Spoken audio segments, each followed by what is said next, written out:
Remember, in the last class we have discussed about uh, narrative properties of hypertextuality, right? And we discussed about interactivity as well, right? So we will proceed with interactivity today, and also we will look into the information literacy, about which I have already discussed in the very first class. Uh, First class was on media literacy. So, as a part of new media literacy, we have discussed about various types of literacy. Very, very important for you to understand different types of literacy. That we will get into after we discuss about interactivity a bit. And this interactivity concept is very easy concept, but it is important for you to understand what interactivity is all about. At times, you also need to study the interactive features of a website. As I have already told you, that research online is very difficult now, and the whole research paradigm has been changed when we have shifted from traditional media to new media, or we say old media to new media. And so we also see that here we will look into the interactive features of a website. And when we talk about the new media, basically we have here understanding about new media after I have taken three classes. I guess it is so that you have a fair idea of the media, what it is all about. Basically, we talk about this internet technology and internet called the media. Time is money, we are time is money.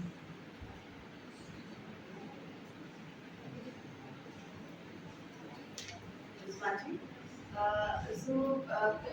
As I have already told you that interactivity is one feature which can be understood from the ability to add more and more content. So when you talk about the interactivity, basically we are talking about hypertextuality. It is also a decisive feature which involves that interactive element, right? So hypertextuality and hyperlink, as I have already told you, hyperlink you get to see in one particular web page might have numerous hyperlinks, and the website is constitutes of numerous web pages through hyperlink.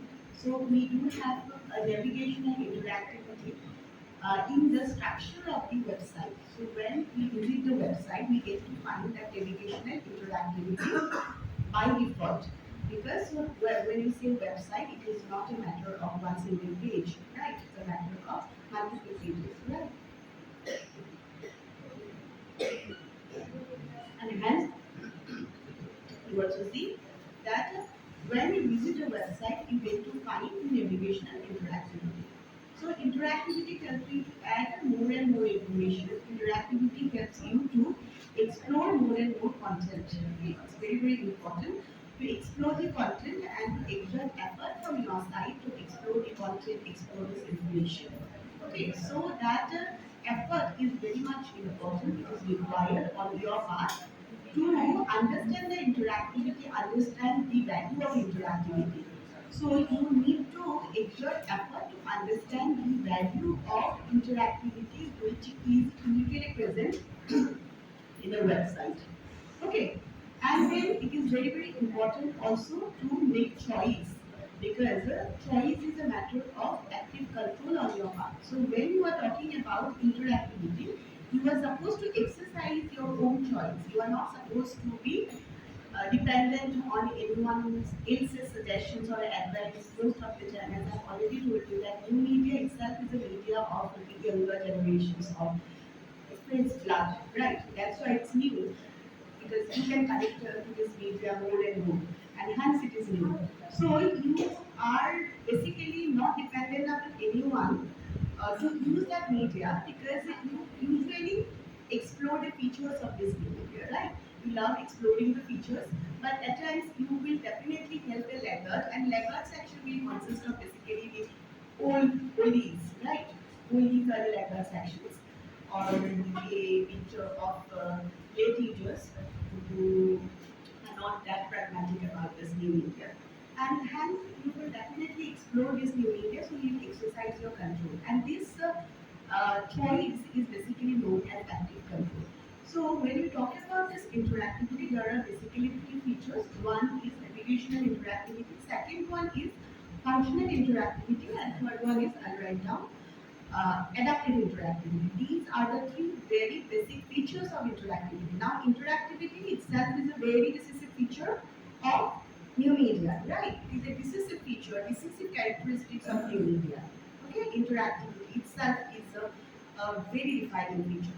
Now we'll see within interactivity we get to find this navigational interactivity, then functional interactivity, and then we have adaptive interactivity. These are three very basic kinds of interactivity which we get to see, get to find in interactivity component, we get to find in interactivity itself.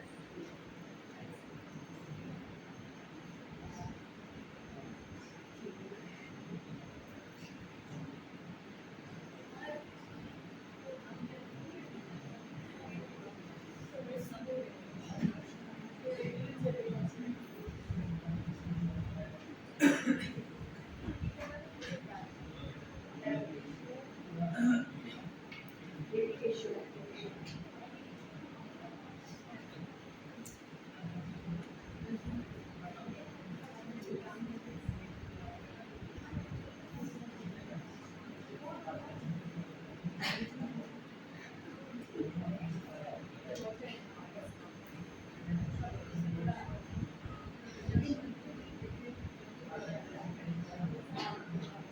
So that, as you have seen, that is a full basic type of interactivity, as I have told you.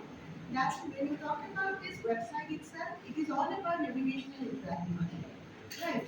So when you started the website, it is a combination of hyperlinks and helps us to move from one page to other page, and hence it usually says that it is a navigational interactive features. Website is a result of navigational interactivity. Next, we move to this functional interactivity. Functional interactivity are some of the links and also the kind of provision and option help you to talk to the author and also to get back to the audience if you are an author with a response, and that is basically a kind of like mail or email to. Okay, so these are functional interactivity through which feedback can be generated at once. Okay, so functional interactivity are meant to generate the feedback. So in any interactive design, any website, if you find out, if you try to explore these interactive features, then you get to find this navigational interactivity. The first very important feature, second one is functional, like a mail to features are there. These are instant functional interactivity. Or you get to find a chat box that is also instant, like interactivity, and enable you to communicate instantly with a distant audience and also one who you would like to interact. So chat provision is there, comment provision, instant comment provision is also there. That is also kind of very functional interactivity. Functional, which helps you to communicate between two users. So it helps you to communicate with another one and helps to communicate between two users. Okay. So that is called functional interactivity. Third one is adaptive interactivity. So when you say adaptive interactivity, it is again you see it is basically related to your ability to customize the web pages. So you can customize it the way you like, the way you want is the kind of adaptive interactivity. So you can change the whole features of the website. You can change the color of the website. You can change the template, color of the template. Right. You can change the template of the mobile phone. Now that is something very adaptive. Okay. You can increase the font size. You have visual problem impairment, I have visual impairment, so I can increase the font size. Okay, so amplify the font size. So there is also improving button, zoom out button. So that is related to adaptive interactivity. At the same time, you get to find that there are also problems related to you see. Often there is a problem in terms of not having that look and feel in that website. So you can instantly change his giving his colors, everything. Okay, so that kind of adaptive features are there and provided in many more websites. So that is one features you get to find. So there are different kind of interactive features. If you get to see that you have that narrative source is one kind of interactive feature. Different buttons are there. Then you see interactive webcast is there. And also in terms of free classes, you have also different features which you need to find in the websites. Okay. And you have that audio stories, like multimedia stories, animated stories are there, and also you that is a streamed videos. So these are some of the interactive features that you can identify and you can relate to if I ask you to work on an interactivity project or study interactive features of a website. And it's very, very like, important to identify those interactive features based on which you would be able to understand the whole interface of a website and interactive interface of a website, how interactive the website is. And it is very, very important nowadays because we have also like moving aid in terms of version. So as I have already told you that we have jumped from web 1.0 to web 2.0. Now we are at the stage of web 3.0. We are also looking for web 4.0, right? So there is a versioning effect is there. So we are moving in. So more and more we are moving in, more and more we get to find that interactivity in the medium that we are using. So it is very, very important features of the media. And all these features will help you to, what it will do to help you to exercise control, and that is active control. It's very, very important to exercise control over the content that you are reading.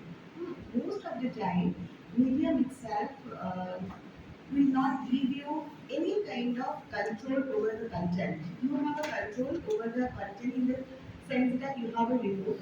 So you can switch on and switch off, and that is the single control that you have.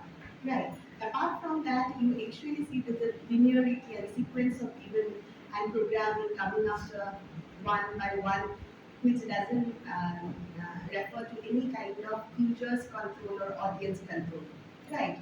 If you talk about this television, even on the media, even with the radio, okay, not media, radio as well as television, you do not have a direct control, right? You can simply switch on and switch off, and you can change the channel at the same time, or what you can change the radio station. That control you can exercise. But here in online, you uh, you exercise lot of control. Huh.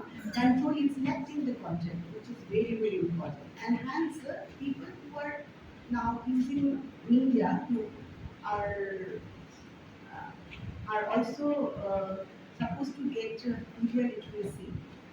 So when you talk about this media literacy, which I have discussed in the very first class, it is all about how literate you are in using the content and getting the meaning out of it. It's very, very important for you.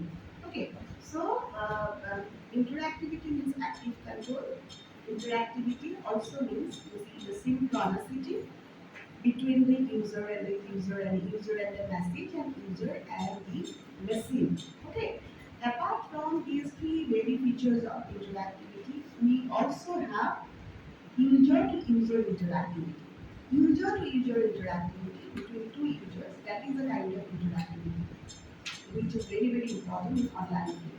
Then second kind of interactivity is user to machine interactivity. Okay, my interaction and response to the message that I'm actually using. Okay, because message becomes the channel for distributing this information. And third kind of interactivity is user to message interactivity. User message interactivity, which is also very, very important. How you understand the message, how we interpret the message, how you understand the word of the message, whether you are taking different point of views of the message or not, whether those point of views are valid or not. Okay, how many different point of views and perspective of the message may come up, and whether that message or text can be relatable to the lifestyle and habit and life experience of someone else or not. So that is the user to message interactivity, which is very, very important. Okay? Could you please repeat that user to? Message. Okay, you understood. So apart from this, three very basic features of interactivity is that we also have three types of interactivity: user to user, user to users. The way uh, uh, you address the communication with anyone regardless of time and distance is what user to user interactivity. So regardless of time, regardless of space, you address the communication or you able to communicate with someone is what user to user interactivity. So your space and also your time and the place where you belong to should not be a factor of hindrance in communication.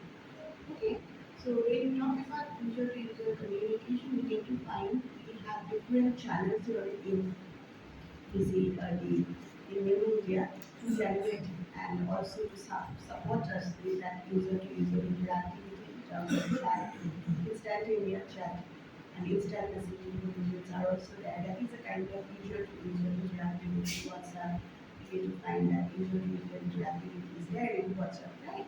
So that's a medium that facilitated user-to-user interactivity. And this user-to-user interactivity also involves that synchronicity. When you talk about synchronicity, is very, very important when you study interactivity. So you see that you visit one website and you put on URL in the search bar and then you put enter or command Google to find the page for you. But that page is not open.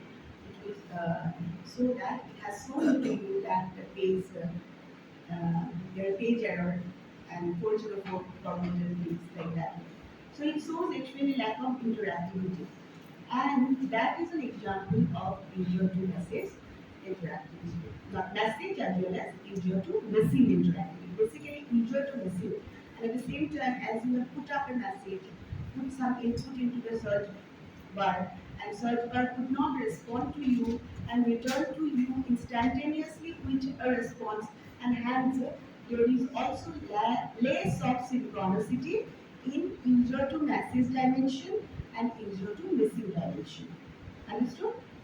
So it's very, very important to even uh, understand the synchronicity element of basically interactivity. So in those user to message, user to message, and user to user forms of interactivity, we also get to find the role of active control, role of synchronicity, and role of two-way communication.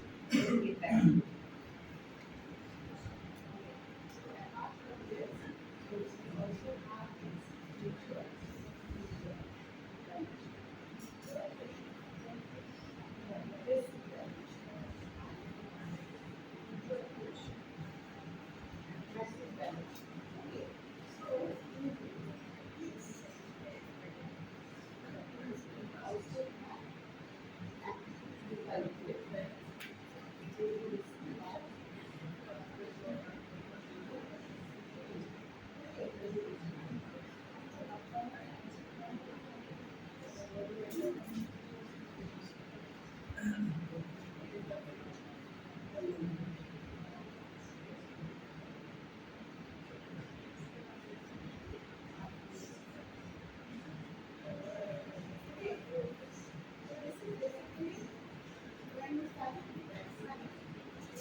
January. So these are forms or IDs or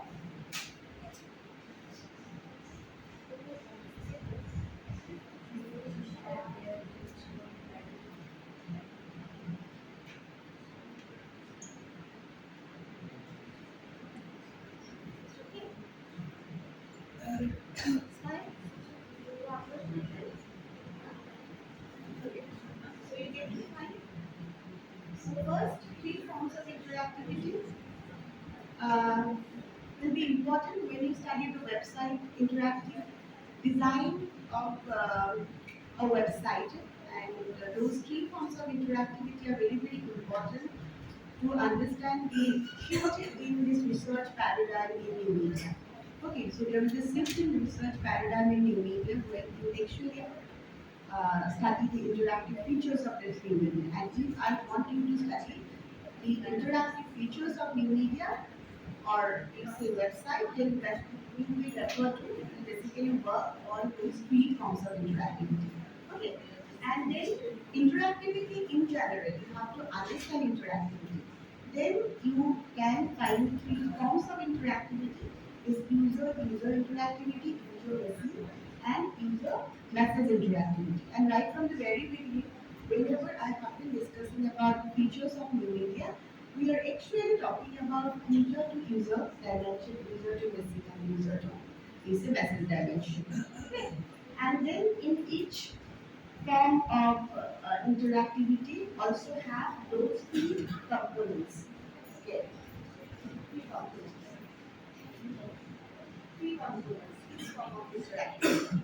Each form of interactivity, you see that in user to user dimension of interactivity, you get to see active control, then you see the synchronicity, as well as two-way communication. Okay, so communication will be established when there is a feedback from the user's part or the other way, right?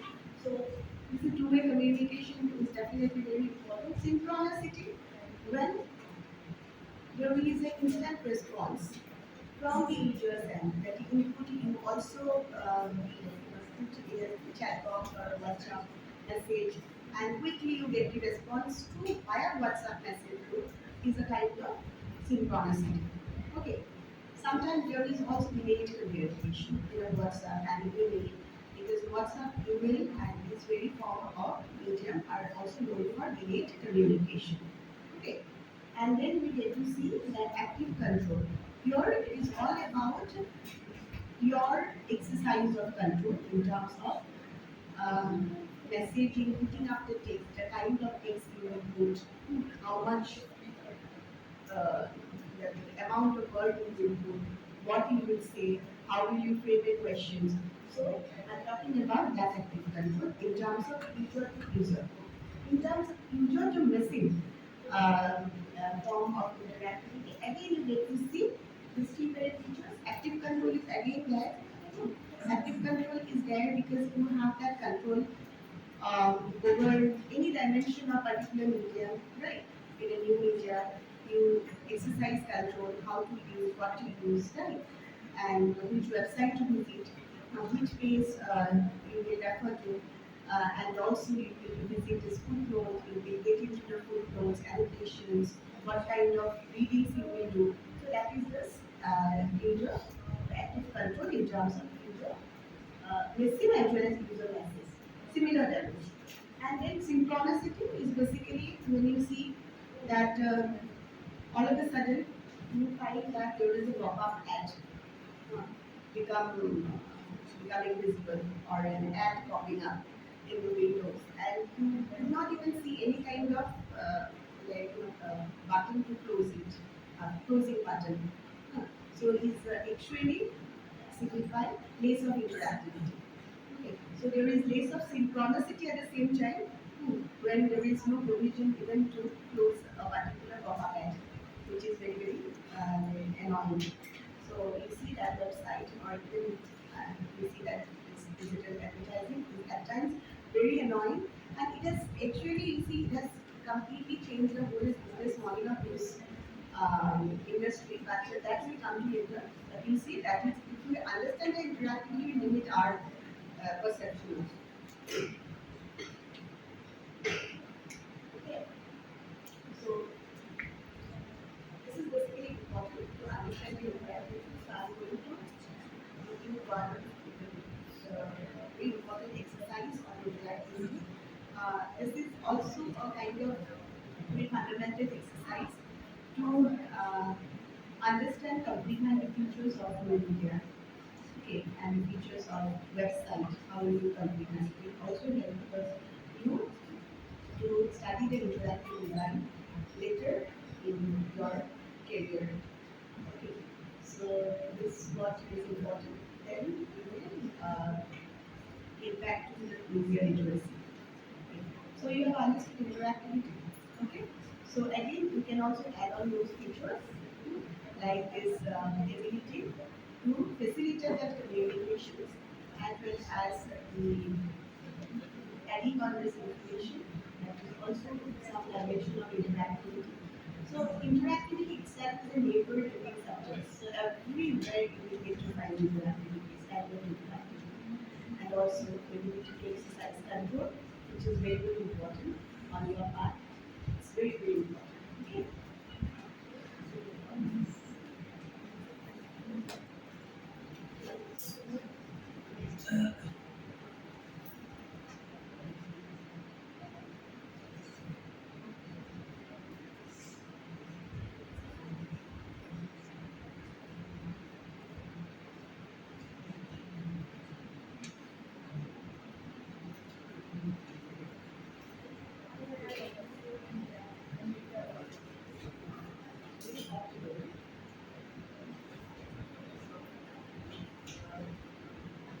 So after this, we will get back to that new media literacy again.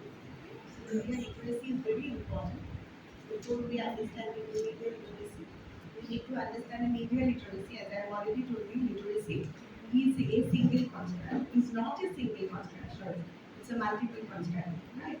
And literacy it involves uh, not only having skill or education in one direction, but it is actually a matter of power. So proving yourself in one particular field is also a matter of power, and hence you get to see that in today's era it's very important to be literate in more than one domain. And when you talk about this new media literacy, basically we talk about the ICT literacy, that information and communication technology literacy, and the skills related to information and communication technology. And both this constructive literacy and ICT, information and communication technology, are multiple constructs in the sense that it doesn't have one single dimensions. Information and communication technologies will also require skill, require access, require physical artifact, and require social support as well as content to enable literacy. So, in order to make yourself literate in ICT, using ICT, you need to get the social support first. You need to have a physical artifact. Second, you need to understand the content. Third, right? And you need to have that skill to operate that technology, right? Fourth. So you see in that way, when you talk about ICT, this is also not a this is not a single construct, this is multiple construct. And when you talk about the literacy also involves skills, repetitively. It involves content at the same time. It also involves that artifact, physical artifact. Any kind of literacy. You see that you are reading a book, that is also an artifact, right? Physical artifact for that and matter. And then you talk about the social support, which is very, very important in terms of this, like financial support, affordability is very, very important to become literate. Okay, and hence literacy is very, very important. Media literacy and media literacy will definitely sharpen your observation. As I have already told you, to be literate, you are supposed to understand first the message, that message dimension of any medium. Okay. You also need to understand the kind of format or a technology which is used in order to construct the message and design the message. Okay. So what is important is the use of technology which is used to design the message, produce the message, and construct the message is important. So knowledge of that technology, having knowledge of the technology which is used for designing and producing a message is very, very important part of literacy. At the same time, having knowledge of the message itself is very, very important for new media literacy or any form of literacy. Message itself. What is the message? So, uh, what is being represented in the message is important. Okay, what is being eliminated and omitted from the message is very, very important. Okay, and whose lifestyle is being represented. Hmm. What socio-economic forces are being represented in that particular message is again very, very important. Okay, at the same time, it is also important to identify whether that message will also relate to your life experiences as well as someone else's life experiences. So you see, those message factors, understanding the message factors are very, very important. So when we talk about the literacy, we're supposed to understand the message, the technology, the format in which it is like being designed, as well as a channel through which it is being distributed and carried forward. Okay, and the audience. So having understanding of the audience is very, very important part of media literacy. So you understand the motivation of the audience regarding consuming the message. Why that audience will like that, the audience will usually like that particular message. Why they will consume that message is very, very important to study. These are part of even the research. So why somebody will like that message, why somebody will consume that message is very important to understand an important component of even the media literacy. So audience motivations, audience interest, their consumption habit, their consumption behavior, okay, and also their opinion about the message is also another very, very important factor when we discuss media literacy, opinion of the audience. And now for you, how will you interpret for you, for user's perspective, as a researcher perspective or a new media researcher's perspective? Here I'm not discussing about new media research, but I'm also telling you that whatever we are discussing is very, very important from research perspective at the same time. So when we actually see things from research perspective, you will definitely try to find out different meaning, multiple meaning of uh, why audience will consume this very message, right? So there are different meaning, different interpretations. Okay, and why the text which is written in the format or the content which I have found is related to other content, and what are the differences in this similar content. Okay, that is also very, very important from researcher's perspective. And understanding the audience opinion and interpreting the audience opinion, then also to find out if their opinion are more valid than your opinion, how you can relate your opinion to their opinion is also very, very important. Okay. So while understanding the message, you need to understand the context of designing the message. Very, very important. You need to establish a connection in the text, in the audience for which it is designed, in the content, and if you have any kind of visual artifact and visuals, audio, uh, and the format that you are using, and establish a connection in between is very, very important for media literacy. So establishing a connection between the text, video, audio captions, and the audience, consumers who are consuming the message. So it's very, very important for you. Understanding the context is important because whenever you are talking about any kind of literacy, it is not devoid of the context. So context means why that implication of some literacy will will be judged or is being judged. Okay, so we are talking about information literacy. We are also discussing about the context of information literacy. When you see that people are unable to use a proper keyword search. Okay, so at times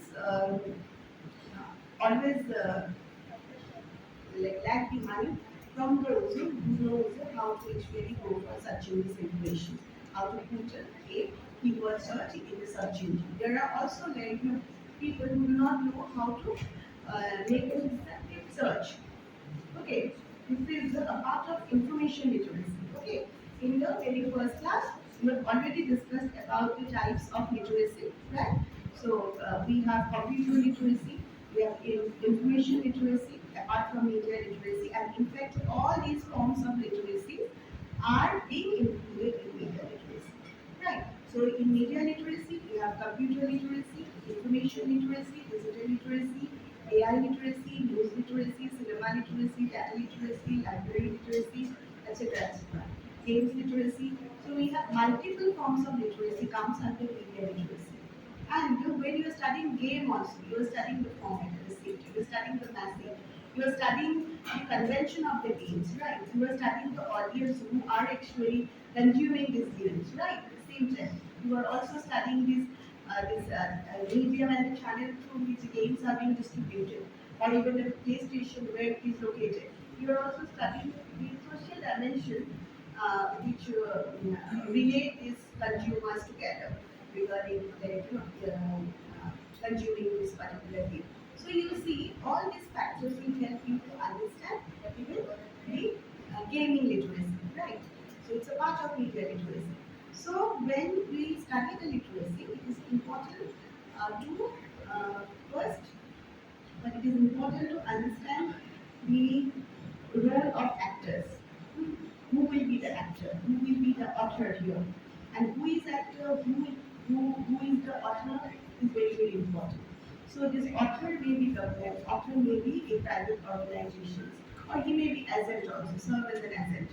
Private companies, corporations, media organizations, government, individuals, or other social groups and communities. They can create a message.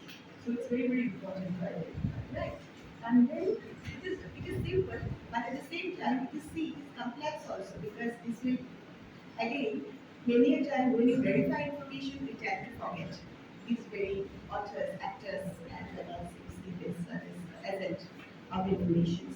And it is also important when you try to understand fake news. Why I'm discussing it to give you a fair understanding about the fake news component because this is also another block to this whole digital media literacy campaign. Okay, so we are talking about the fake news component. So today I'm not going to discuss about what is fake news as such because that I will come to it later when we will be discussing about news journalism, online journalism, and understanding literacy, understanding different kinds of messages are very very important, and that is a part of critical media literacy. Okay, so information literacy and critical media literacy are a bit similar. As I've already told you, information literacy is all about your ability to understand the information. And here, let me tell you that again, a very important factor will come, and that is the searchability. Information search media. One of the characteristics of new media is information search media, right? That searchability is another feature of new media. So new media can provide lot many searches. It will result lot many searches. But it is your ability to identify the right keyword, then the right page, right documents from the searches, right? So searchability is there, but how you use that searchability or searchable power is what will determine your literacy.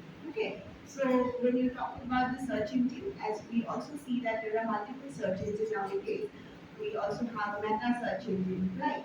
And search directories are different from Internet. We are slightly moving, not drifted.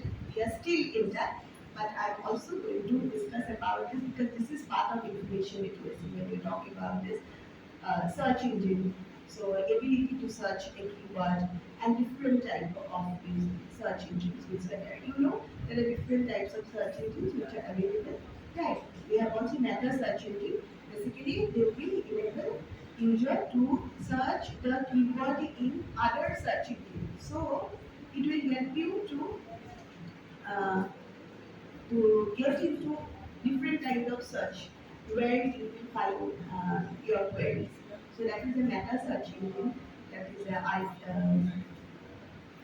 IX Quick, Mamba is one, Dotline. These are some of the meta search engine. You could also find information searching like Google. So Google itself is a meta search engine because it has now, you know, expanding its wins in almost all the varieties, right? So, yeah, all the aspects. And hence you will also find Google itself as a data search engine. So when you talk about a search engine, basically it involves this is Spider as well as there is also Index. So Spider itself is a software, a crawler is a software which will um, over around and look into the existing databases of the search engine. Search engine there are the databases and and there are also existing databases in the Google which are being submitted. So this crawler will also look into the existing databases and index web pages based on the word keyword, based on the subheadings, based on headings, based on some underlined word or a repeated word. It will index the web pages. Okay. So then it will also it result of those pages which will involve those words, keywords, subheadings, headings, and will return you in the results. Okay, so you get to find that when you talk about the search engine, it is a bit different from the directories. The directories will also provide not many information, but it is up to you how you find the information and how you verify and evaluate the information, and that is a part of information literacy. So one of the important features of new media is information searchability or information search media. And what kind of literacy it denotes is information literacy and critical media literacy. Okay. So when you talk about the different kinds of search engines, here I'm going to enumerate different kinds of search engines which are available. Everybody knows it. So we talk about meta search engine, already you know what I'm talking about. You also see there are feed search engines are there in order to prevent uh, like a child exposed to any kind of pornographic material or something which is out there objectionable. Okay. So we also have Yahoo Vedans is a kind of feed search engine which has been existed here since long since 1996, I guess. Yahoo Vedans is a very old feed search engine. We also have that you see legal search engine, which will help you to search legal terms, legal arguments, legal papers. There is a legal search engine. Log crawler is one kind of legal search engine. So make a specific search, legal items. Okay. So you can also have that multimedia search engine, which will also return you with this photographs, images, videos, and photographs in thumbnail forms. Okay. Alta Vista is a kind of legal search engine you get to find. Not sorry, that's audiovisual or multimedia search engine. Okay, legal law crawler is a legal search engine. Alta Vista, which is also one kind of very popular multimedia search engine, which will help you to find this image, photographs, audio, videos, etc.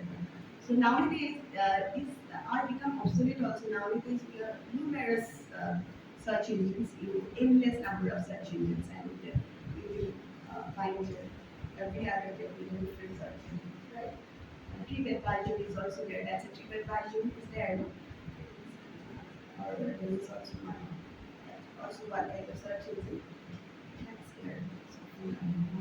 Okay, apart from this, we also have a keyword search and concept-based search.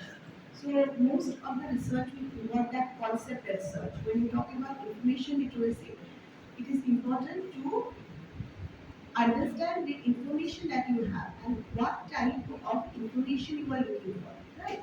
First, to first your ability to even identify the search engine is one type of information literacy. Your ability to identify the search engine, then your ability to use that search tool, that is a search key. Okay. First, identify which search engine will be best to provide you the information that you were requiring for. And then the tools which you are well versed in, you know also cross-sell on. Okay. Then your ability to frame a question and a concept, which is very, very important. Most of the time, you also see that people didn't end up giving me that many results. Right? So, you are looking information about uh, you say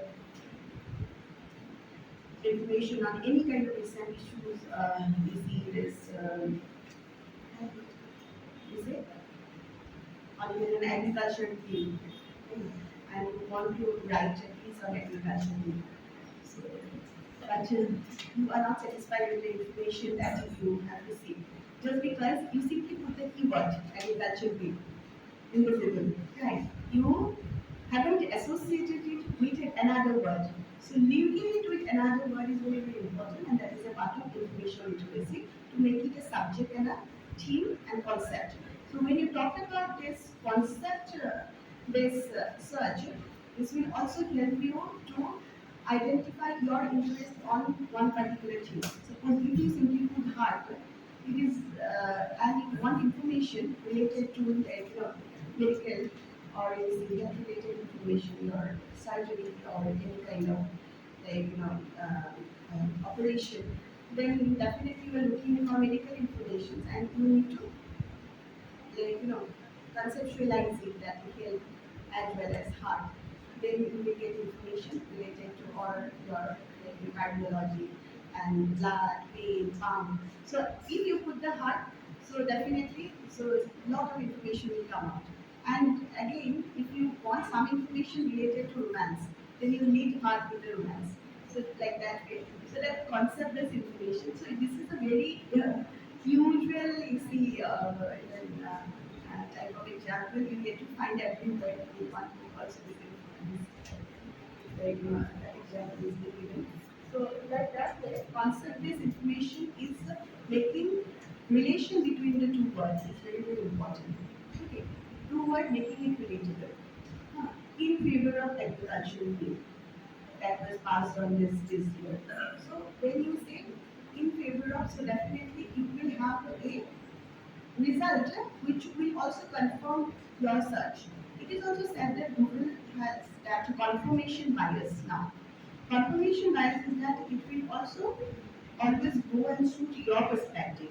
It will suit your perspective. It will actually it will relate to your perspective. So in that way, if your perspective is in favor of agricultural bill, so it will also provide results accordingly. So you will not get anything critical or anything against this agricultural bill. Okay. So that is what you will do. So that is called confirmation bias. So which is related to your confirmation, reinforcing what you are liking, what you are actually looking for. So Google has that confirmation bias, and Google has admitted also that we have that confirmation bias. But still, we also have diverse sources that mentioned by the Google that Google has also databases and innumerable diverse of databases, diversity of databases from which a user can different kind of perspective and pulling out different kind of perspective and can do research about it. So that confirmation bias is there with this Google. And when you search the information, so use it, you see, deliberately when you searching this, Google or any kind of search engine or any keyword in the search engine. Okay. So information literacy is important. It is also ability to identify the relevant information or filtering out the information. So here you need to play a gatekeeper's role. So having understanding about gatekeepers is very, very important in the media field. So who are the gatekeepers now? Gatekeepers are basically the editor in the newsroom. Like the word gatekeepers was used in 1947 by Lewin, Kurt Lewin, that is also a K-U-R-T, L-E-W-N, Lewin, L-E-W-I-N, Kurt Lewin. And we try to relate it with the human portal that women usually decide what kind of business will go to the dining table. So they are the gatekeepers at the moment in terms of our food. He related it in that way. So now you cannot even say it is a gender perspective. No, it is not at all. But he said that relating women with food may be a gender perspective nowadays for us. But at the same time, he also said that He said that women has that prerogatives to decide which will go to the dining.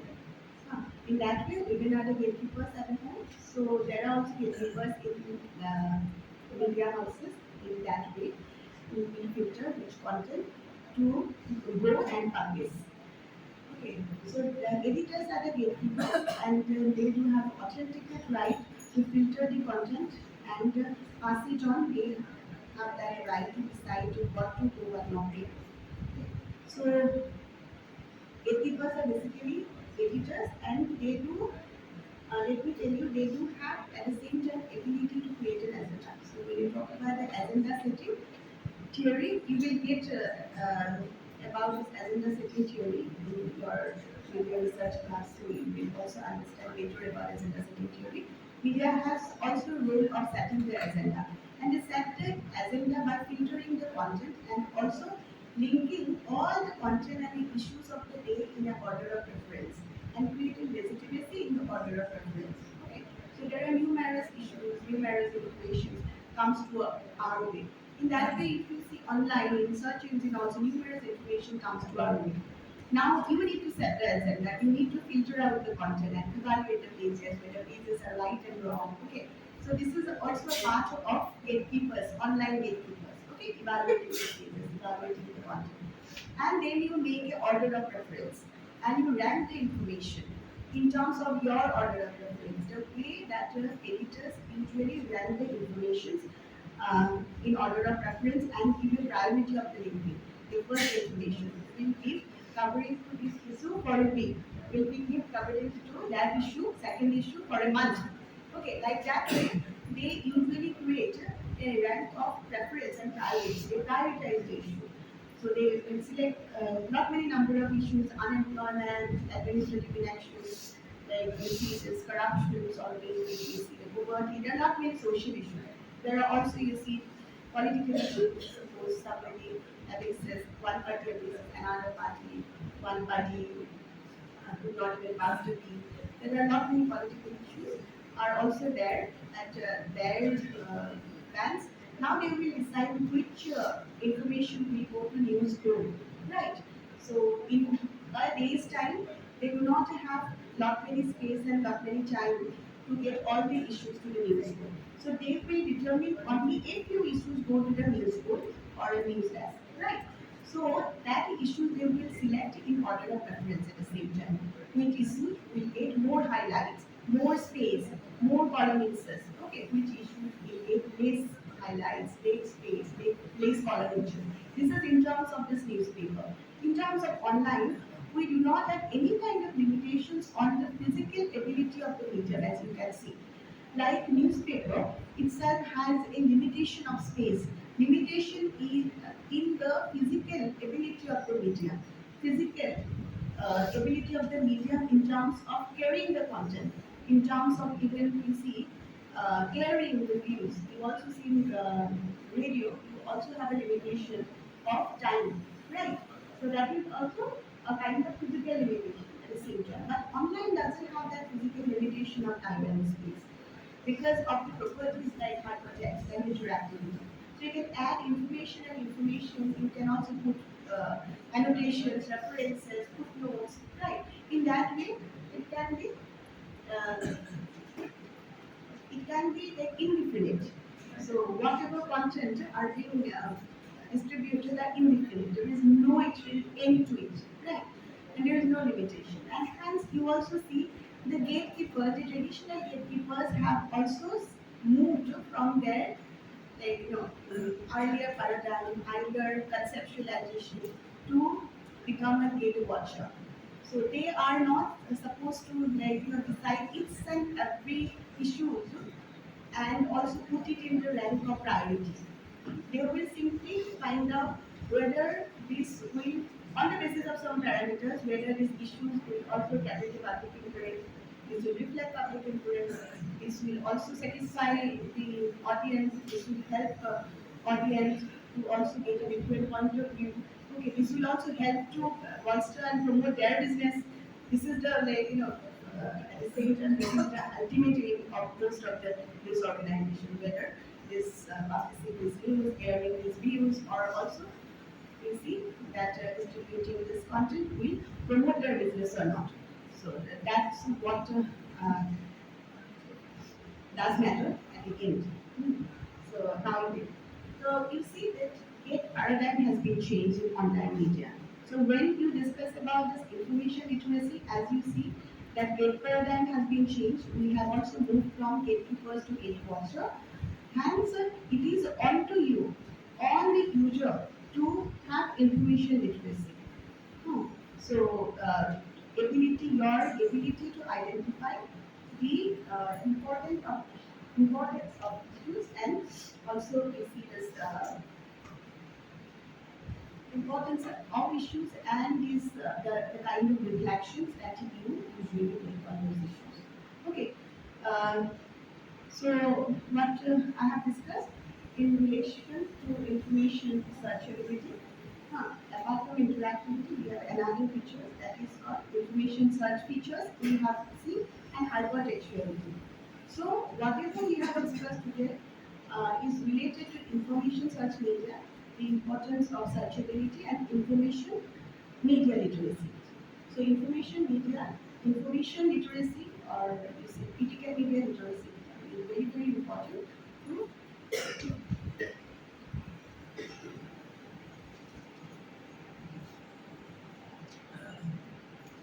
to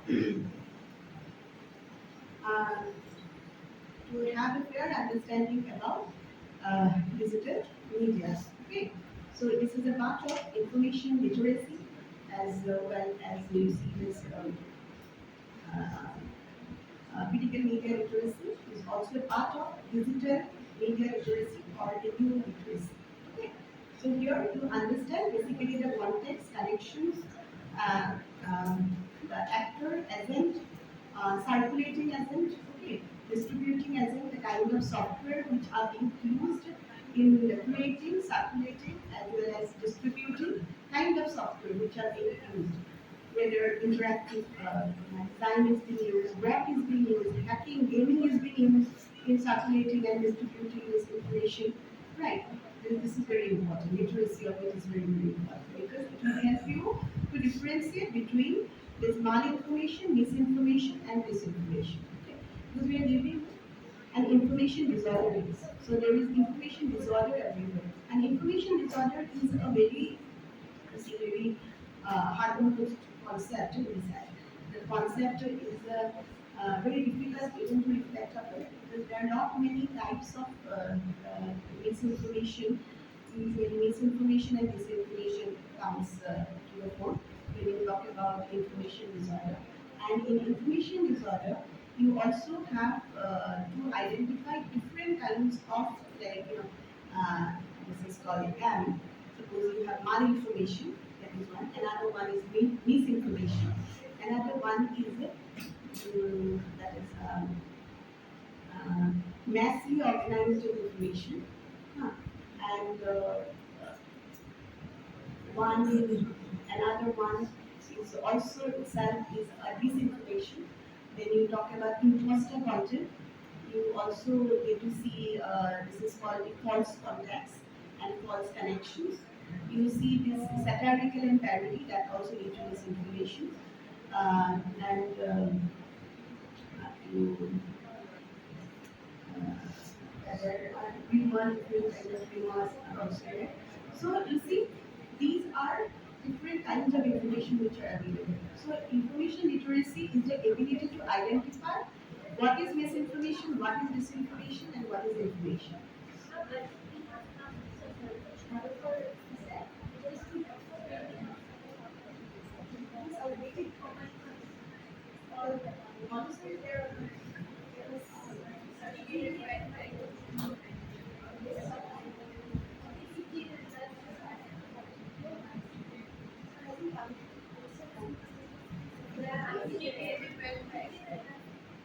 Also, in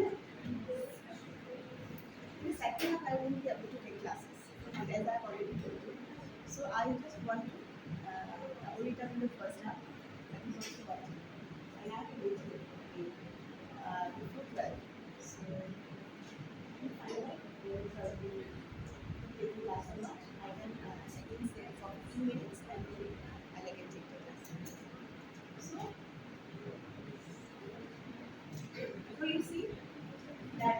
order to understand the difference between this misinformation and disinformation, it is important to understand the nature of information. Now you see, nature of information and the agent, the intention of the agent and actor of information is very, very important. So when you talk about the agent and actor of information, this may be a completely fabricated news website which is self-proclaimed. There are many self-proclaimed fabricated news websites. They usually publish some fantasy news articles, and they also proclaim themselves as fabricated news websites. And now people are so very information illiterate nowadays.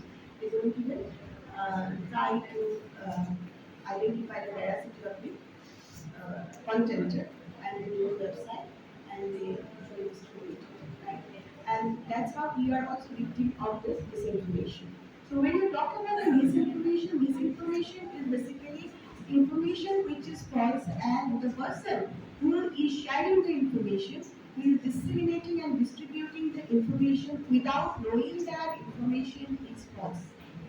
Okay, that is called misinformation. Okay, so information here is false information, fabricated information, wrong information. But while sharing that information, you did not know that this information is false. So your intention is not the intent to do any harm to anyone else or harm intentionally harm to the public. So your intention is not driven towards harming anyone in terms of misinformation while you sharing that information.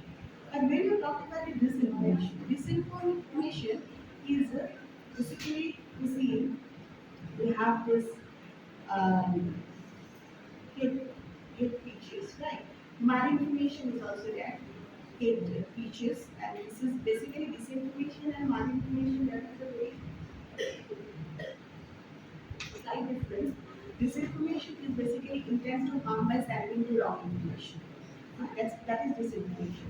Malinformation is also against with the wrong content you are sharing even the truthful information. That is malinformation. Information may be right, but your intention is spreading the information, disseminating this information is wrong. And hence understanding the actor is very, very important in information literacy.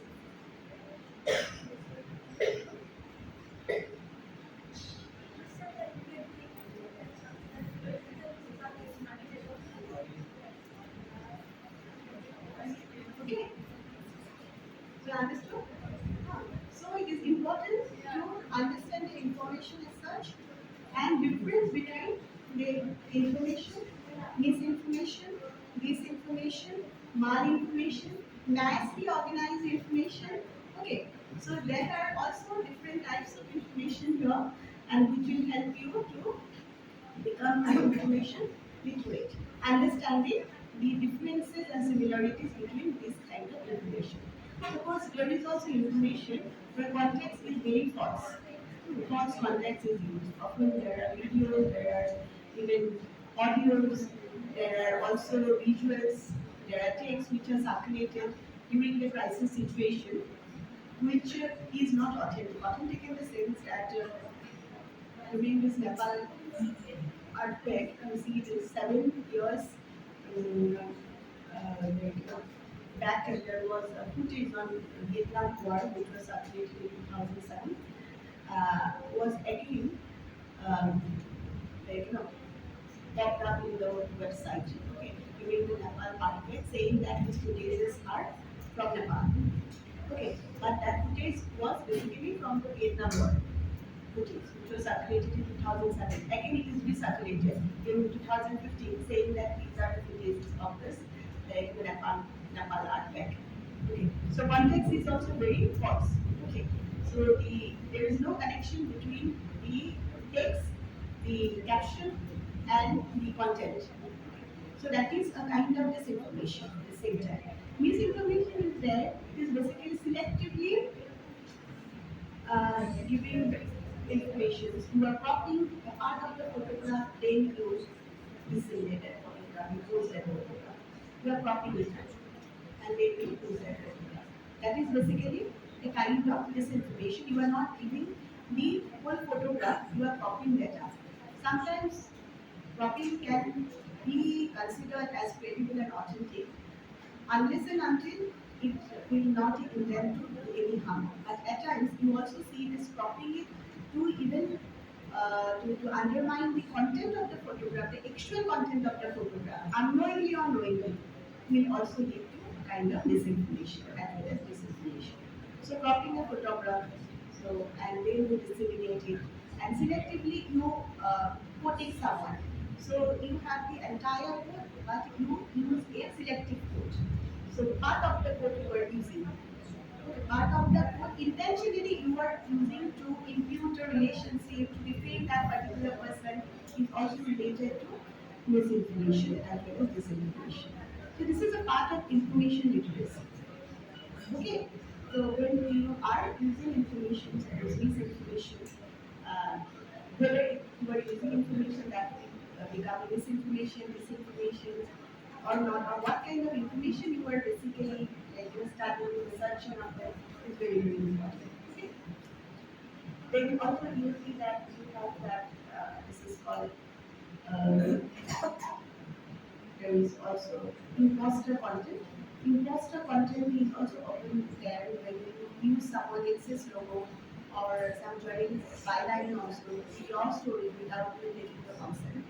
Suppose that in Kenyan elections, one video is circulated across the BBC Africa uh, logo, but later BBC Africa has actually gone that particular network that video was not circulated by BBC Africa. So this content is actually fabricated, it was fake content, or they are using the BBC logo and disseminating it, or masquerading themselves as an authentic news website. So this is also kind of misinformation.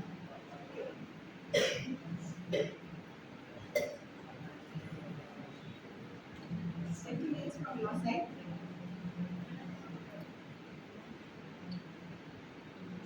Okay, then I'll leave it now. Answer, comment, and ask. Then we'll